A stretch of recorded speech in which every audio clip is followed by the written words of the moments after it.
karam ke lamba la mam ka cha ne kon bila mam mulono go jena jena na be ka ngarar no mo go china ni tela ramenin kon dial kon division 20 ko social media jala dana no mo bana information na bana ka gor ka jen buwang nan te jena ko bana ne kon kam direction dien kan e kon chal ke jang e wor me di ka ke ci ka bud gura long ka tuk duel kel me bay rom ka rom me di da la wajen chakar yaw ka jen ta ka communication mi very strong ka ne ken ti dala wo chaka wa ma ken ne ken to bana wo ma gwa ma mar me jare yo bot ci ka me la je ya woru na wo ci ka loy wura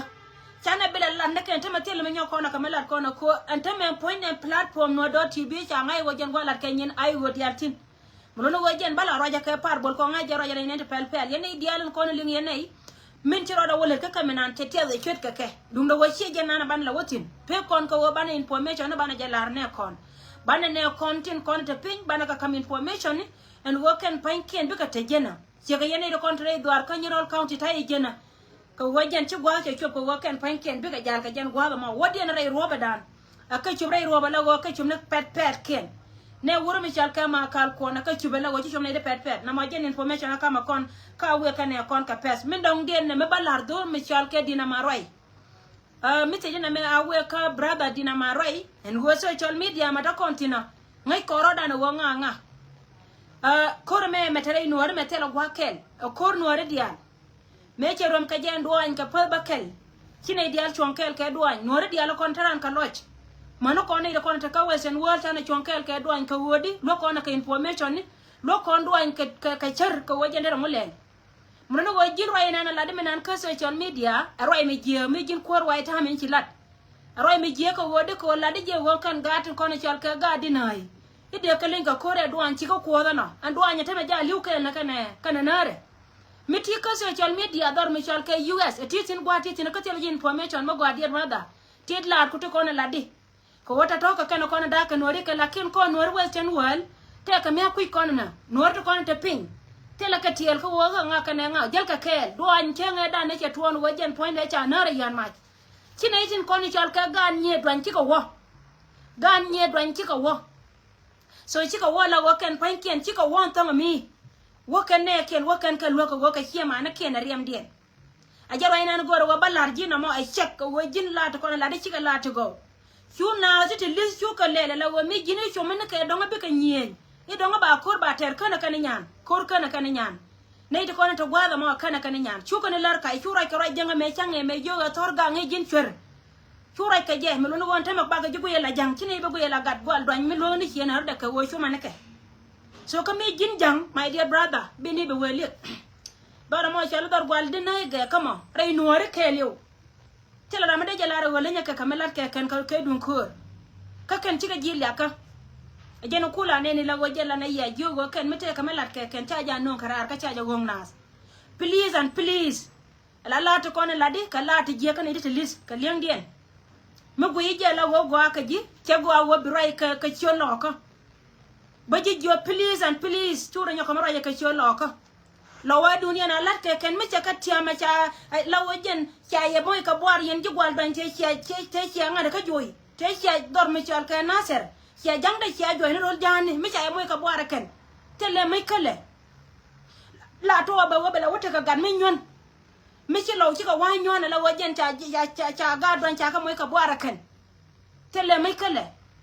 la da to ci ka de la ra mecha ka ji lakin jin gore je gwa wo ranye ne riet ko jiram ke no ballo ikane diala kono raj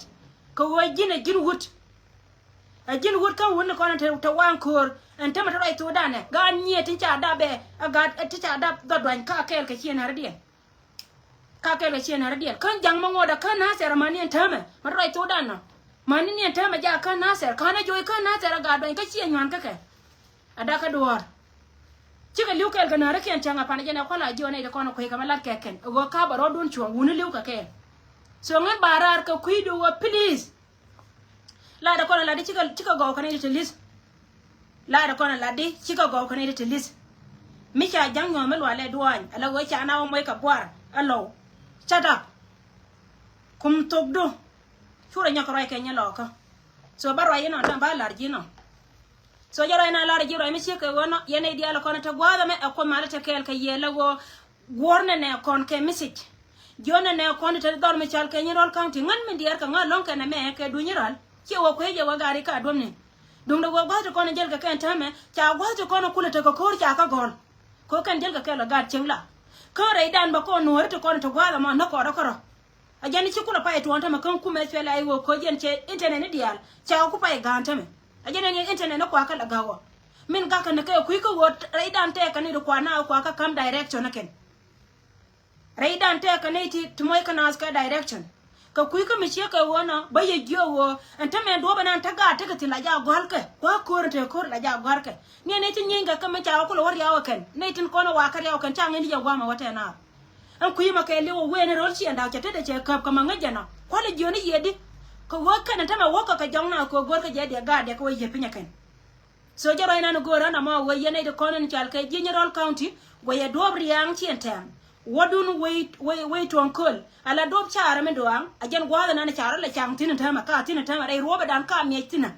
are rianga me nan ka jel tin tama la wajel ka nyon ka bi ne ken ko wajen gwana ngai ko ne wote ka rup so titika kan ko na balwa jaw ambalar ye ngot kon ka metene guidien lo nga ko biya ka chia ka ne kon please ka chup ka ne kon ka kui contribution na melet kon ka pan raising dan kon division 20 ka social media na kama no kon amano kon wani dial baya la laro wo ngoda ka meta kon gui ka kui ka wajen rama wo yo ka wo berei ba choda ba je chol to kon kane di ci berei kane to kane te kon de je chol change dan ti kon yen ken kan ka kula chop madam do right to dan division 20 che yo ka che ka nyoka me je ka ala wo ci ka chop bwana na wo yo kon wo ka tin dung do wajen me bako la lar kon ne tin di ala kon to gwa me let kon e kon lan na kon ko jen bana jang kula joy mo wa kan ci kon jang ci kon moy ka kon ci kon mi ka kon gad kon cha do ma cha do longa ken wa wure darande ilo ka te ka mo gor balar ye no re dial wi mon ke lew darande ilo kan wala ne me ci bel ka tin kon te tin kan ka ci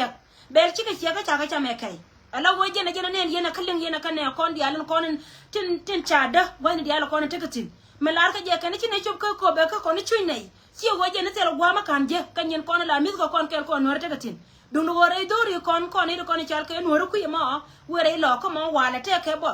bolde minte tin ka je melono go jen metelo kon de tindera me nyor ko nyore chiende lakinde miene de dan ko ka kan kon de kon ba ka kan kon de kon ba no kon dien ba ne long la de ye la go kon miene de please miene de dan ko wode dan mo kon wo mi be poinde ba bom man ni jambe joy ajaba ina de kam jina mo gwana titino wo mi dong loju gori je puje wo mi nana te ka janga ba to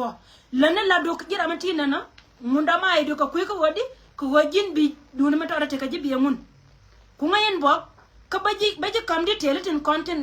ne to ko la ji painan ka bi shodo bi le wana me ka noer community gwani di ala ko na ler content nana no ni je ne tin ko ken ba te ka lan mu gwa malat ka amandan alamma de me bor man nya borjo le lan me din me gwa long muno no wajin ba misi man nya borjo misi je alama ma mol dia kana ne ka di ala ko na le ka kel man nuore di al ka kuidor ci man nuore di al man nuore dial ala unity man nuore dial ka kuidor jina ngana rada dien du nan kon dial menan mono wo chi man nuore dial te ka gar kuiroi man nuore dial choni shoda ko unity kel ka kon ba yin cholo mat ka to dan company mugul melat ka mama mol dial aram kel ka kon e to kon tin wiya che cholo man nuore dial ka kuidor mi ci dor ci jeba chomna je jen la de lon ko kui kwan man nuore dial la de lon ko kui kwan ni meda na taka korka naser en wobe ga naser buka bom lada man wore dial so na mo jana na goro balariye en tame bana diel ka kuikwan kana jiboni diel na ka kuikwan kana jiboni titi kana kona balar kona wo godu matiti na kuin bo ka ba kan yin ko ba ka choje ka ba je kam ditele ko mala te kel ka yen ngot kwang da ka mete gui kon dial la wonang na information kanang na je la wojene mi ber serious ko gwana na charo kaltina tame dere to wo kana de ko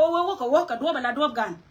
la wajen ba chebe tuon wajen ba ka chop dung do wo gari ba lar ye wo cha ya gol cha nga ya ken wajen te ka dubya ta chi atoitin gol dia la kon te yen tin ta ma gol ka keken kana de kon jel kel ka kana ni ga tin kon chal ka ga kon thank you so much ka kana kon lo yara ti lo ngo ko bya ka ka ne kon ka ko gwa ta do ka beno bara nyoka lunyra baro da nyoka lunyra ko jen ba ye nyoka no information ti ka kana kon ba no ye ko mala ko te kel ka ya bye for now.